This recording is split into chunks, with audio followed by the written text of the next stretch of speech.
Ons almal hou van persente. Dis net hoe dit is. Dis lekker om 'n geskenk te kry. Miskien is dit nie jou liefdestaal nie, maar tog voel jy spesiaal as iemand die moeite doen om vir jou 'n geskenk te gee. En ek weet 'n klomp van julle het gisterand al persente oopgemaak, of dalk vanoggend vroeg, of miskien is jy van daai ouers wat sê nee, die kinders wag tot na kerk. Shame. Die arme goed. Hulle moet so lank wag. Die kerk is so lank en ons gaan nog vir 2 ure lank preek. Dis verskriklik. Maar Kersfees gaan nie net oor persente nie, ons weet dit, maar dit is so 'n mooi beeld van die geskenk wat vir ons gegee is. En dit is so 'n mooi reminder, oral waar ons gaan, sien ons geskenke en geskenke bly ons net vir 'n rukkie, maar solank as wat ons onthou dat dit 'n geskenk was, dan is dit lekker om terug te dink en te besef die groot geskenk wat ek en jy gekry het. En as 'n ouer se hart is altyd om die beste te hê vir hulle kinders.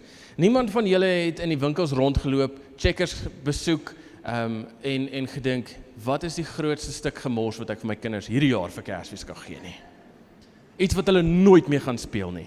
Iets wat hulle regtig nie soek nie. Kom ons gee dit vir hulle. Nee, wel as jy het, ons sal vir jou ook bid na die tyd.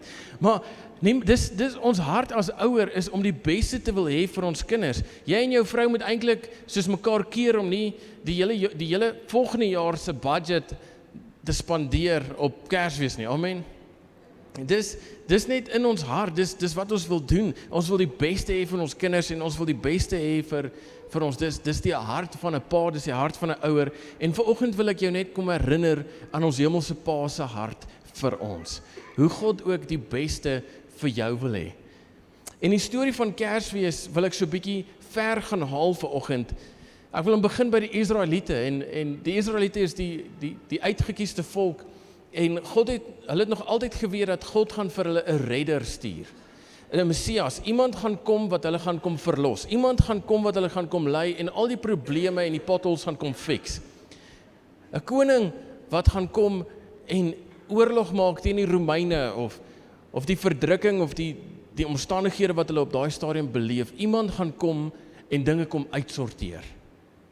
En die Israeliete het vasgehou aan hierdie beloftes wat in die Bybel is. En dis soos 'n glimpse, dis soos as jy van daai mense is wat nou nie meer 'n 2-jarige het wat nie selfbeheersing het nie en die persente is al onder die boom. Jy sien hom, maar jy weet dis nie vir nou nie. Dis nog nie. Jy mag hom nog nie oopmaak nie. Dis hierdie glimpse, dis hierdie toegedraai, maar jy moet 'n bietjie wag.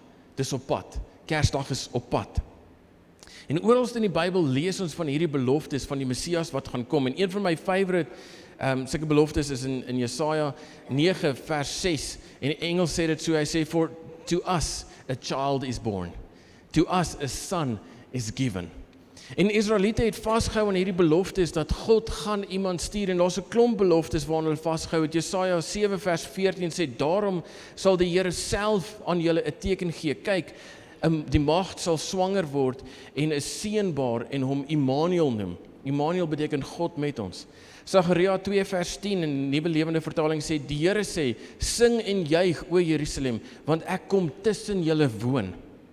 Sagaria 9 vers 9, jubel Sion, juig Jerusalem, kom, jou koning sal na jou toe kom, hy is regverdig en hy is 'n oorwinnaar, hy is nederig en hy ry op 'n donkie, op die hingsvel van 'n donkie.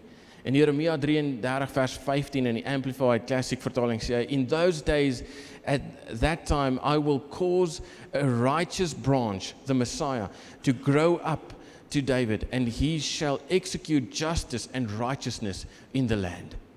Hulle het vasgehou aan hierdie beloftes, en selfs in die 400 jaar voor Christus, ons noem dit die stiltyd, van die einde van Maleagi, laaste boek in die Ou Testament, tot in Matteus, Nuwe Testament, is dit 400 jaar waar ons nie enige written account het dat God gepraat het nie. Daar is hierdie stilte, 400 jaar se stilte, maar in hierdie stilte is daar nog steeds 'n afwagting. Iets wat ons sê, ons hou vas aan God het beloof. God sal iets doen. God gaan iemand stuur. En ek wil die vraag net hier ingooi vanoggend, wag jy nog vir die beloftes wat God vir jou gemaak het? Hou jy nog vas aan God se woord? Glo jy nog dat God sal en dat God kan? Amen. 400 jaar was God stil. En vir 400 jaar het hulle niks gehoor nie en God het ver gevoel. Waar dit gevoel het asof God dalk nie meer gaan help nie. Miskien het 'n gevoel asof God van hulle vergeet het, maar dan gebeur daar iets. Engele verskyn aan Maria en Josef, die maagd word swanger, soos wat ons nou net gelees het. Hulle gaan Bethlehem toe vir 'n sensus, en daar is nie 'n plek in die dorp nie. Bethlehem is vol geboek, en hulle eindig op in 'n stal. Engele verskyn aan herders, so het gesing, herders op die oop velde. En hulle was net klein, gewone, vuil mense wat nie baie gebad het nie. 'n ster wys vir die wyse manne waarheen om te gaan. Hulle gaan by koning Herodes verby en daar's 'n hele rigmarole, gaan lees dit in Matteus 1. Maar hulle gaan nie na 'n paleis toe nie. Hulle kry nie vir Jesus, die koning, die Messias wat gebore is, in 'n paleis waar 'n koning hoort nie. Hulle kry hom in 'n krib, in 'n stal, daar waar diere eet. Dis vuil. God gee vir ons 'n geskenk, en hy breek die stilte, en hy praat. En hy gee vir ons meer van homself, en uit die stilte skree daar 'n baba in 'n krib. En vir ons is daar 'n redder gebore. Nie soos wat ons verwag het nie. Nie soos wat enige van hulle gedink het, dis hoe dit gaan gebeur nie. Stil, eenkant, in 'n voerbak, lê daar 'n baba, in 'n stal. Maar die wag is verby. Die stilte is gebreek en Jesus is gebore. Immanuel, God met ons, of God by ons. God is hier. Jesus het nie gekom in 'n paleis nie. Dit was nie eers die hoofstad van die land nie, maar in Bethlehem. En Bethlehem se betekenis is House of Bread. En ek wil graag vir jou iets lees wat ek raak gelees het onlangs. En dit sê, Jesus wasn't born where power is displayed. He was born where hunger is understood, in the house of bread. The one who would feed the world is laid where animals eat. Die brood van die lewe is waar diere eet. The one who would satisfy spiritual hunger enters history through the language of nourishment, not of dominance. Jesus het nie gekom as 'n koning wat gedien moet word nie, maar hy het gekom as die koning wat kom dien. En God is ons pa. God het sy grootste geskenk wat hy vir my en jou kon gee, het hy vir ons gegee. Jesus. En dit was onverdiend. Niemand van ons kan dit verdien nie. Ons weet dit baie duidelik dat dis net genade, maar is ook vrylik vir ons gegee. En is vir almal gewees. Van die slim ouens, die wyse manne, regdeur tot ek en jy, die skaapwagters, die vuil ouens, en dit was gegee vrylik, without measure, soos van die Engelse sou sê. God se glorie en sy heerlikheid is nie weerhou van ons nie, maar is vir my en jou gegee. Jesus is die volle openbaring, die volle revelation van God vir my en jou. So as jy wonder wat op God se hart is, of hoe God voel oor jou, kyk net na Jesus, sy seun, wat gegee is vir jou. Hy het ons kom verlos, hy het ons kom vrymaak, hy het ons kom wys hoe God regtig oor ons voel, hy het ons kom dien, hy het sy lewe neergelê en hy het ons kom connect met God. Daar waar ons ver was, daar waar dit stil was, het God gekom en hy het gesê, alles wat ons weerhou het van kommunikasie en verhouding met God, het hy ons nader getrek. En hy het gesê, ek wil by jou wees. Dit is nie meer stil nie, Immanuel, God met ons, God by ons. Jesus het groot geword, en daai selfde mense wat so vir Jesus gewag het, daai selfde Israeliete wat so vasgehou het aan die beloftes van die Messias gaan kom, was dieselfdes wat hom verwerp het.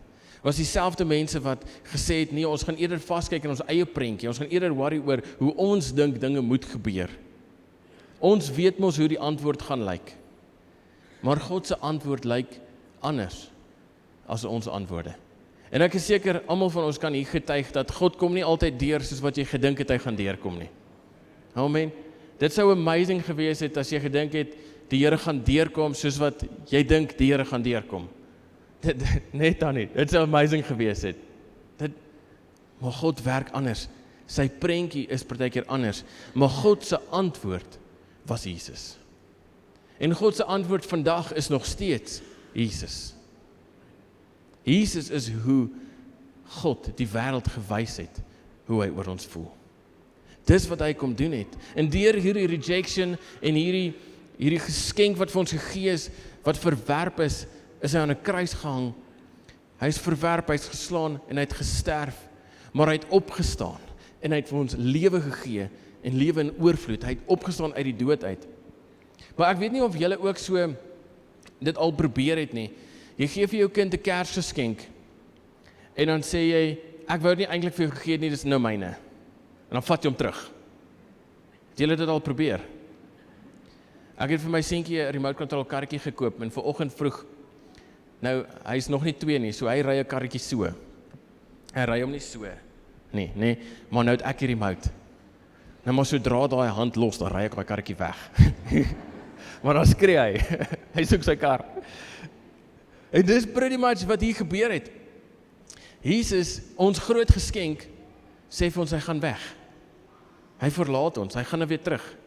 Hy gaan terug hemel toe. Wat? Dis mos nie hoe geskenk werk nie. Maar Jesus, toe hy hier was, het ook vir my en jou 'n geskenk beloof. En ons lees dit in Johannes 14, vers 16 tot 17, waar Jesus praat, hy sê, ek sal met die Vader praat. Hy sal vir julle 'n spesiale helper stuur. Hierdie helper ken net een pad, en dit is die pad van die waarheid. Ek praat natuurlik van die Heilige Gees. Die Gees sal julle nooit alleen los nie, maar oral by julle wees. Julle sal gou die Gees in julle lewe herken, want hy sal heeltemal deel word van julle.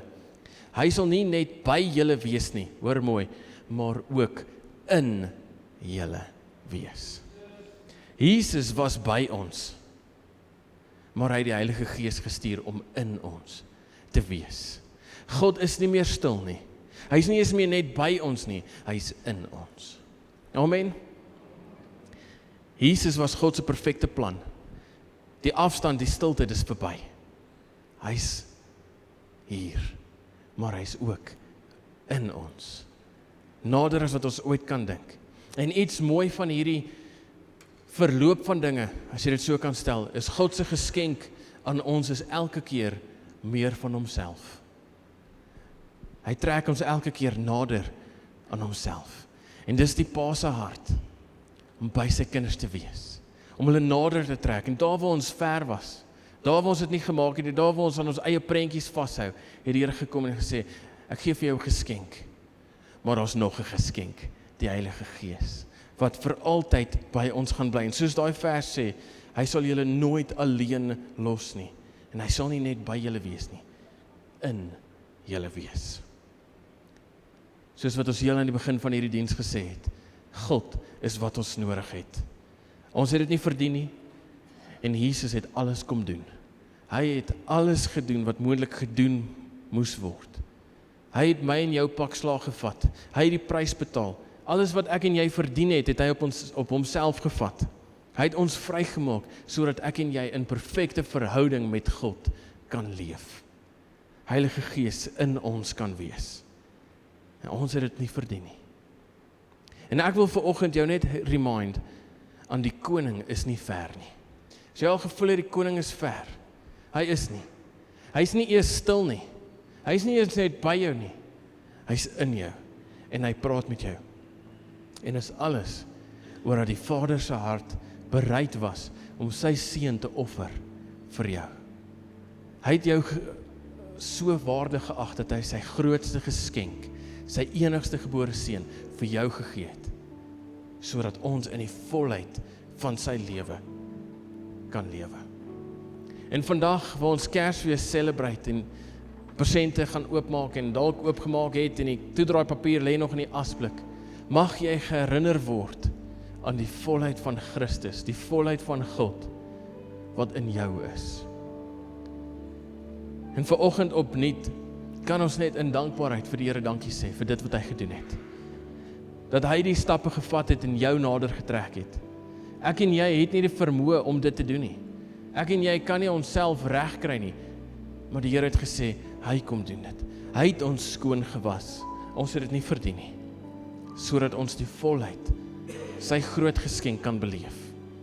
En daarom, ek weet, dit klink soos 'n cliché, is dit regtig the season to rejoice. die seisoen om te rejoice, want ons was ver en God was stil, maar hy het gekom, maar hy het nie daar gelos nie, hy het genext level, en hy bly nou in ons. En ek wil jou vra net waar jy is, wil jy nie 'n oomblik vat? Miskien kan jy net jou oë toemaak en net vir die Here sê dankie. Dankie vir wat hy gedoen het, dankie vir die geskenk wat hy vir jou gegee het. Miskien het jy nodig om vir die Here te sê dankie dat hy naby is, nader is, as wat jy ooit kan dink. Miskien het die wêreld en omstandighede vir jou kom sê dat God is ver en God is doof en hy luister nie. Wil jy net 'n oomblik vat en vir die Here sê dankie dat hy hier is, dat hy in jou is.